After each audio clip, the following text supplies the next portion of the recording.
On a patch of sun-warmed ground in Uganda, a common warthog does something that seems dangerously out of character. It lowers itself onto its front knees, then settles onto one side.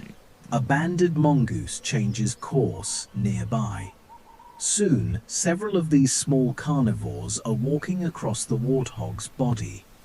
The warthog could throw them off in an instant. Instead, it remains still. Why would an animal armed with curved tusks allow a group of sharp-toothed strangers so close? The answer begins with a problem hidden against the skin. Common warthogs carry a variety of external parasites, including ticks.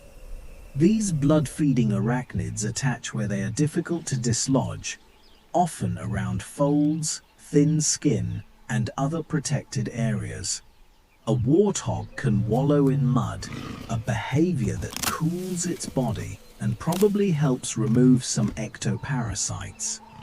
It can also rub against rocks or tree trunks, but it cannot inspect every part of its own body, and some attachment sites remain beyond the reach of a hoof or tusk.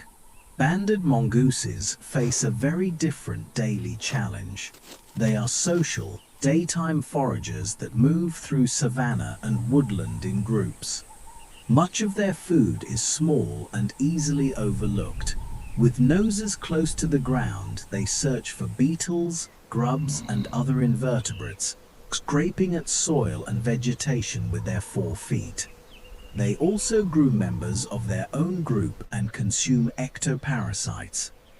To a mongoose, a blood-engorged tick is not merely a pest, it is food. When the two species meet, the size difference is striking. The mongoose may approach a resting warthog and begin inspecting its skin. Sometimes the warthog makes access easier. It kneels or lies on its side, exposing areas that would otherwise be hidden beneath its body. Researchers describe this as an inviting posture, although exactly how deliberately the signal is given remains uncertain. The first mongoose climbs onto a shoulder or flank. Others may follow, moving over the sparse coat and checking along the body. Their work is quick and precise. A tick is located, gripped with the teeth, and removed. Then the search continues. For the mongooses, the warthog becomes a temporary feeding site. For the warthog, stillness allows small foragers to reach places that mud and rubbing may miss. The change in posture is crucial.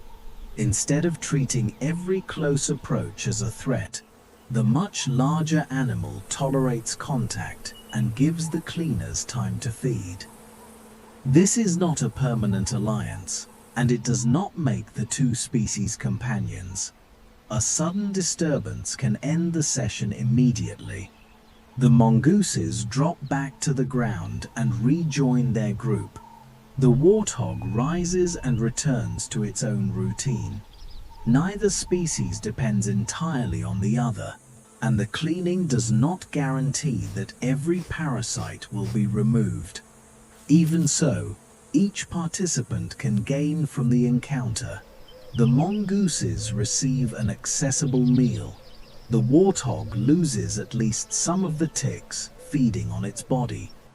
That makes the interaction a rare example of cleaning mutualism between two different mammal species. The behavior has been recorded in Uganda's Queen Elizabeth National Park and in Kenya's Masai Mara. Many observations have occurred near places where human food or refuse brings both species together, so scientists still do not know how often the same partnership develops far from human influence. It may be a flexible, locally learned opportunity rather than an ancient, obligatory bond. That uncertainty makes the encounter more revealing, not less. Survival on the savanna is not governed only by speed, tusks, or force.